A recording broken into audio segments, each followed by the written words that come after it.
শুনলাম গোপুর নাকি চোরাচালানের মাল আত্মসাৎ করে পলাতক রয়েছে। হ্যাঁ মা, তুমি ঠিকই শুনেছ, গফুরকে পুলিশ খুঁজছে। এ তো বড়ই বিপদের কথা। এদিকে রোকেয়ার সঙ্গে তোর বিয়ের দিনও ঘনিয়ে এসেছে। এখন কি হবে? ওদের যদি আপত্তি না থাকে তাহলে বিয়ে সময়মতই হবে। কিন্তু এমন দুঃসময়ে ওর মা কি বিয়ে দিতে রাজি হবে? মা, তুমি একবার গিয়ে ওদের মতামতটা জেনে এসো। ঠিক আছে বাবা, আমি আজই সেখানে যাব। আপনি তো সবই শুনেছেন বোন, এখন আপনিই বলুন আমি কি করব। আল্লাহ জানে আমার মেয়েটার ভাগ্যে কি আছে। আপনি এতটা ভেঙে পড়বেন না বোন, আল্লাহর উপর ভরসা রাখুন। আর আপনার কোনো অমত না থাকলে মা রোকেয়াকে আমি নির্ধারিত দিনেই পুত্রবধূ করে ঘরে তুলে নিতে চাই।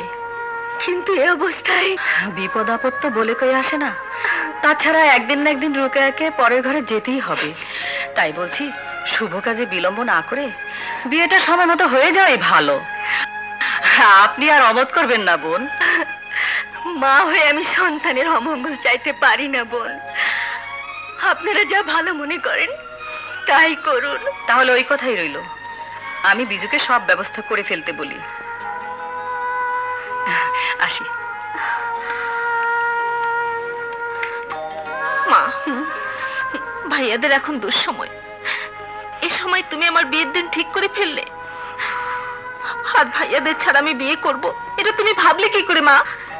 আমি যা করেছি তোর মঙ্গলের জন্যই করেছি। যে ভাইয়াদের আদর যত্ন ভালোবাসায় আমার সারা জীবন কেটেছে, সেই ভাইয়াদের এমন বিপদে রেখে আমি আমার মঙ্গল চাই না মা, মঙ্গল চাই না। তুমি ওদেরকে বলে দাও এখনই বিয়ে হবে না। আমি যদি কথা দিয়ে ফেলেছি, তুমি তোমার কথা ফিরিয়ে নাও মা, ফিরিয়ে নাও। নইলে বুঝবো তুমি একটু স্বার্থপর। স্বার্থপর? হ্যাঁ, স্বার্থপর নত কি? তুই সন্তানকে চরম বিপদের মধ্যে রেখে তুমি অন্য সন্তানের মঙ্গল কামনা করছো রোকেয়া। আমি মা, আর মায়ের কাছে সব সন্তানই সমান। যে অশুভ শক্তির ছায়া আমার দুই ছেলের উপরে পড়েছে, সেই অশুভ শক্তির কবলে তুইও পড়। আমি তা চাই না রে রোকেয়া। এমনিতে ওদের চিন্তায় আমি অস্থির হয়ে আছি। এই অবস্থায় তোর কোনো বিপদ হলে আমার মরণ ছাড়া আর কোনো উপায় থাকবে না রে রোকেয়া, আর কোনো উপায় থাকবে না। ও কথা বলো না মা, ও কথা বলো না। তোমার কিছু হলে আমি বাঁচবো কি করে?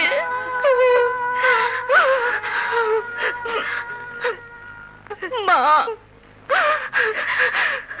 তুমি যা ভালো মনে করো